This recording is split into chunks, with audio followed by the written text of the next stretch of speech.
Hello, beautiful souls, and welcome back or welcome to my podcast, Rewire to Inspire. I am your host, Jessie Brown, and I am so excited to be jumping on the microphone with you all for episode number 202. If you missed my last episode, number 201, I shared with you all 3 ways that you respond to adversity and why it's important that you know your tendency. I always enjoyed doing episodes that are like, you likely respond in this way, or 5 ways to, or 10 ways to. I really enjoy those types of episodes. But today, I really just want to have a little chat and have a conversation. And as always, I preface, how episodes came to fruition for me. And the sun just started beaming so brightly as soon as I started recording. And I just love that. I love when the sun just beams in here. If you're watching video, you can see this monstera behind me. Ever since I put this plant in this room, it has been soaring, and it has just been so green and so vibrant and full of life, and it's making me so happy. And so if you're watching video and you can see that beauty behind me, she is definitely enjoying the sunshine, and so am I. But as I was saying, I always love to preface how I came to my ideas for my episodes. And as I always do, I sit down and I kind of just notice what surfaces for me. When I write down, okay, this is episode number 202, what do I want to talk about? And there's a couple questions I usually ask myself. What is going on in my life right now? What have I learned recently? What am I struggling through? What did I need to know a year ago? What did younger me need to know? What is something I feel the world is needing to hear? And I thought it would be really insightful and important to share with you all why I care so much about self-love and why I preach it so much on my social media, on my podcast, why self-love has really kind of become my brand and a huge part of my identity. And it's very interesting in hindsight because as someone who preaches self-love, I still struggle very, very deeply with self-love and with self-acceptance and self-validation and care and all those things. And I've come to realize that is why I preach it so much, is because I know the importance of it. And when you look at your life, as always, I can share about me, but I always want you reflecting on you. So many of us have different things and passions in life that light you up. They make you you. They give you your personality. They are what people think of when they think of you or associate with you. And these would really be called surface level your core values. They're the things that you care about. And I've done episodes about core values on here before, but self-love is largely one of my core values. And you have core values as well that make you you. They are the things that attract you to certain people, the things that repel you from certain people. They are the things that make us click with certain people. And it's important that we begin to recognize what our core values are, because oftentimes when we have conflict with people or we're not resonating with people or we don't feel in alignment, it's not because we don't want to, but it's because some of our values aren't really feeling seen, heard, met, appreciated, whatever in those environments. And so if you are here and you are listening to this podcast and you resonate with this podcast, there is likely a part of you that self-love is a part of your values in some way, shape, or form, or you're eager to learn more about it. And it's interesting when we look at our values because they can ebb and flow and change as we go through life, but they almost always come from our childhood, our experiences, traumas, anything that we've had to kind of overcome in our life typically shapes our values, right? And so they can evolve as we do, which they should, and they can ebb and flow. But I realized as I was going through my healing journey that I wanted to turn a lot of my pain into purpose. And I never realized that self-love was really my biggest value and purpose in life until a couple of years ago, maybe even as short as to say roughly 2 years ago. Even when I started this podcast, I knew I was talking about self-love and I have old content that's about self-love, but I never really realized how deeply it resonated with me. And I'd be curious for you if you took the time to reflect, what is it that is guiding your life? What is it that lights you up and leads you towards certain things and attracts you to certain things? What is that for you and where does that come from? And I think that getting to know yourself is really the only way that you'll begin to identify that. But I really wanted to talk about, why the heck do I care so much about self-love? First things first, when you look at the opposite of self-love, it is self-hate, self-betrayal, self-harm. And when I look at my past life, my childhood and teenage years, and even the last, beginning years of my 20s, there is a lot of negative self-perception, self-view, negativity with myself. I've never loved the way that I look. I've never loved my hair. I've never loved, my intelligence. I've never loved my abilities. I've never appreciated the things about me because I was constantly comparing to everybody else around me. I would beat myself up. I was, I struggled with self-image as long as I can remember, thinking everybody around me was more adequate, smarter, better looking, had it figured out. Specifically women, I always found myself comparing to, thinking, well, I could never have that. I could never look like that. And just a really, really deep wound within me. Always hurt and always felt not good enough and always felt out of place. And I truly believe that self-love is the root of beginning to flourish with your self-worth and self-belief. Because if you don't have self-love, you're not going to respect and validate yourself enough to think that you're worthy of accomplishing a whole lot of anything. You're not going to believe that it's possible for you to accomplish a whole lot of anything. And so I truly believe your level of self-love is going to dictate the outcomes in which you pursue in life. And if you find yourself stuck, spiraling, shaming yourself, holding yourself back, instead of beating yourself up for not having it all figured out externally, I would encourage you to look at your relationship with yourself, which again is why I'm so passionate about talking about this subject. Each and every one of us can be strongly in denial that we have a toxic relationship with ourselves, because when we look on social media, all we see is these picture perfect, filter edited, gorgeous photos. And then we look in the mirror, which is a realistic version of ourselves, which is beautiful, but it's more realistic, it's less filtered. And it's easy for our mind to be manipulated into thinking all these negative things. And I've, worked very, very diligently to avoid comparing myself to what I see on social media, because all we really put front facing on social media is the things that we would want people to see. We don't put the pictures of us when we just rolled out of bed in the morning, when our hair is a mess, when we don't have makeup on, when we're wearing our pajamas, when we're comfy at home on the couch. We don't share those things.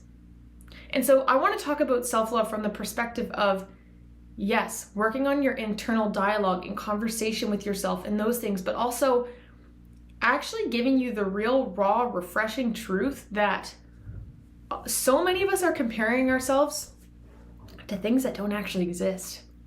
We're comparing to a computer screen that somebody has adapted so much to look like a certain image of what we think is perfect, which is quite literally doing nothing.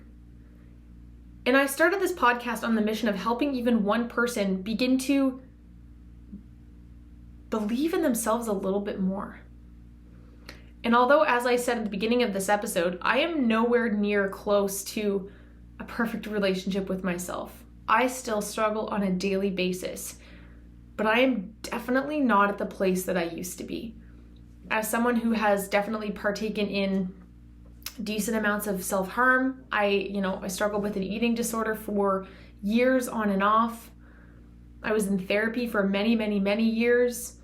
I studied social work because I was so curious about just the mind, and really, I realized in hindsight I was pulled to social work even though I didn't realize it at the time, but because I knew I had a purpose and a mission in sharing these things with the world, because I'm so sick of us thinking we're not good enough. Not good enough in comparison to what? I'm so sick of us beating ourselves up because we think we should be a certain thing. I'm sick of seeing all these youth that just villainize themselves into thinking that they're not good enough, they're not worthy, they could never do something, because we're so glued to our phones and we create the expectations for our life based off of something that, again, just doesn't exist. And it fires me up and it gets me really angry. And I know that it gets me angry because I care, but I'm like, at what point do we as a society begin to look at self-love as something that isn't selfish? I know if I were to think back to specifically middle school is when this jumps out for me, and also coaching basketball now. When I talk to the girls that I coach, so many of them when I bring up mental health stuff are just like, ew, like that's so stupid, I don't deal with that, whatever. And so already in middle school, it's like, we're not having these conversations, we're not talking about these things, which again, if they really are not struggling with their mental health and everything's great, then let's celebrate that. But I do truly believe that that's not the case. And I think that they're struggling in silence and that this will inevitably come out eventually. But I also think whenever I talk to them about their relationship with themselves, because I hear it in the language that they use. I stopped to practice last week because all I could hear is, I can't do this, I suck at this, I could never do that, whatever. And I stopped the practice and I just said, I give them what I call one of my little Jessie speeches. And I just said, are you guys aware of the things that you're telling yourself? Because I said, I wish that someone would have told me when I was in grade 6 or 7 that those conversations I was having with myself were dictating my quality of life. And that was affecting me. And nobody had that conversation with me at that age. Nor was it really normalized even 10 years ago, 15 years ago when I was that age to have these conversations, which is also just crazy to me. We are not that far into the future. And so I care so much about self-love because, again, I think it's the root of so many of the trickle effects that we see in life that are negative. We look at trauma. What does that do? When we experience trauma, it coats us with shame. What does shame do? It causes us to have this disconnected, distorted, toxic version and relationship with ourselves. We look at addiction. There's no self-love in addiction paired, right? That doesn't exist together. It's often some kind of self-harm because of self-betrayal, which again, often comes from trauma and shame and pain and trying to cover it up. When we look at depression, anxiety, all these things, there's no healthy relationship with ourselves. And I talk about COVID a lot on here, and I can't help but be curious about how that affected our relationship with ourselves. Because not only were we not connected with others, we weren't really connecting with ourselves. We were connecting to a screen. I think a lot of our identities began to shift during the pandemic, and I will definitely just speak for myself that it definitely did, where I feel like I have these identity crises every couple of months because I'm just relearning myself. I'm getting to know myself. And I want you to know that that is okay. If you've been struggling with your identity, struggling in, who am I? What do I want to do? What do I want? What do I care about? It's like, I journaled last night for probably half an hour of just what I think 30-year-old me will tell 25-year-old me, which is like, you don't have to have it all figured out. It's okay. You're not alone in your struggles. And I want to be the voice that is able to speak on these things because I think that it's my purpose. And I feel like I have a duty and a job to do with this because I'm so pulled to do it and to talk about it. And even though it's massively uncomfortable for me, I just feel like I'm supposed to tell the collective that self-love is the most important thing that we can work on, and everything else is a byproduct of that. You're not going to go after an education, go after a job, go after a relationship, go after anything in life if you don't believe you're worthy of it. And worth comes from our relationship with ourselves, which is, by my definition, what self-love entails. And it does not mean that, self-love to me does not mean you look in the mirror every single day and you're like, I am a 10. I got it all figured out. Like, I got no problems. I think I'm beautiful. You're slaying, whatever. Like, I think that that's bullshit. I think we have these like two fine lines where we're like struggling with our self-love or we're perfect. And it's like, why don't we work on just being like in between? We're going to have some days where we look in the mirror and we're like, I look good today. And then other days where you're like, oh my God, And like, that's okay. That's what makes you human. But are we aware of these things? And are we aware of the implication that that has on us? I often tell myself, like, if you had a little sister, and I talk to myself like I'm my own little sister, and my little sister is my inner child little version of me, and I talk to her. Because often in those moments when I'm hurting or when we have those negative conversations, it's not really present you that is having that dialogue. It is a past version of you that is coming out in those moments. And so in those moments when I say those things, I'm like, is this like adult Jessie saying this, or is this a part of little Jessie who wants to fit in, is comparing to other people, is hurt, has been, told really mean things? And I kind of just sit with that, and I love myself through it, and it's very uncomfortable. One thing that I started to do, which I'm not gonna lie, I absolutely hate. I hate it so much, and it makes me just like, bleh. But I really began to find a lot of benefit in it, is when I'm brushing my teeth, I look at myself in the mirror and I make eye contact with myself. And I talk to myself out loud of what I'm feeling, what I'm seeing, what I'm noticing when I look in the mirror. And some days it's kinder things. And some days I can catch myself going to say something negative. But when I go to say it out loud with myself, using eye contact with myself, it's a lot harder to get those words out because you're connecting with yourself. It's really easy for our brain to take over and to continue to perpetuate those thoughts, because that's what it's really good at doing. And what we think about will continue to grow. It expands. We know this. What we focus on expands. And so by making that deliberate connection with myself in my eyes, it interrupts the thought pattern for just a second. And it allows me to really be like, that's a really mean thought to tell to myself. Would I ever look somebody else in the eyes and say these words? No. So why am I doing it to myself?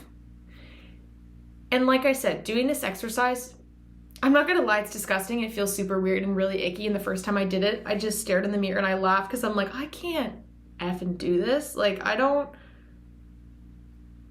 know what to say. And I kind of just started laughing. But the more that I've been doing it, and I've been doing it for about a week now, I've noticed a difference in just being like, wow, I can't even get myself to say out loud the things I say in my head about myself because they're just so rude and so demoralizing and just hurtful. And I did not want this to be an episode about like, try these things to like overcome self-love. I'm saying these things because it's why I care so much about self-love, because I'm right in the boat with you and I'm right here cheering you on. And if I've found something that's helpful and that I want to share that because I think that it's important.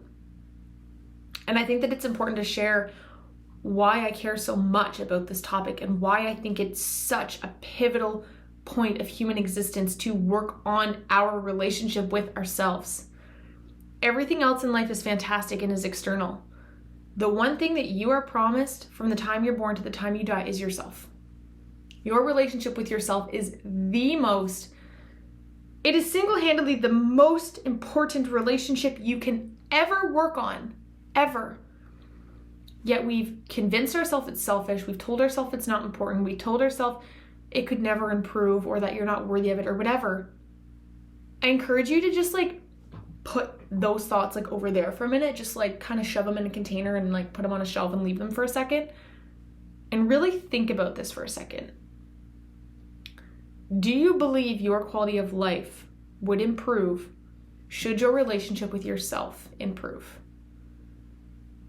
Do you believe that if you were a little kinder to yourself and had a little more compassion and respect and love for yourself, your life would feel a little lighter and a little less chaotic and overwhelming? And if the answer to that is yes, again, you don't have to jump to, okay, great, now I'm an expert in self-love and I love myself so much, because like, ew, no, none of us just jump there. That's not realistic. But I just want you to be curious about it and just hold that perspective for yourself and just be like, maybe if I worked on this, life could be a little brighter. life could be a little less heavy. I could be a little less intimidated by other people and what I see on social media. And just be a little kinder to yourself because you deserve it. Because kindness towards ourselves then begins to echo in kindness to others, right? We often project what we feel about ourselves. And so if we all worked on that relationship with us, imagine what we would then be giving to other people and then what our world could possibly look like. When I talk about these things, I kind of hone in like very micro of like individual work, but then I think on such a macro level of like, imagine if the trickle effect that this could have on our society if everybody worked on these things and cohesively together we all encouraged each other and worked on those things. And maybe I'm naive to have these thoughts, but I also think if nobody has these thoughts, what's the point, right? That's why I started this episode by saying we all have core values, we all have certain things that we are passionate about, and you likely have something that you think of for the world and you're like, oh, if that existed for everybody, like imagine what kind of world we'd live in. And that's beautiful, and that's a part of self-love, is getting to know what your values are and following what they are and listening to your heart. So I hope you guys enjoyed today's episode. I could talk about this topic honestly forever. This is my favorite topic to talk about with youth because I just love hearing their perspective, and a lot of them are like, what even is self-love? I don't struggle with that. And it's like they don't even know that a negative thought is hurting them, or they don't even really know what self-love means.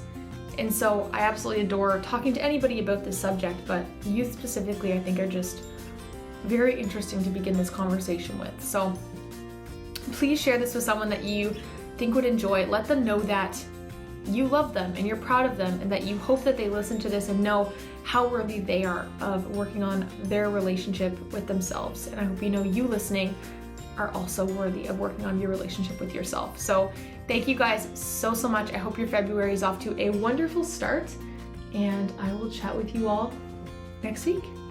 Bye, you guys.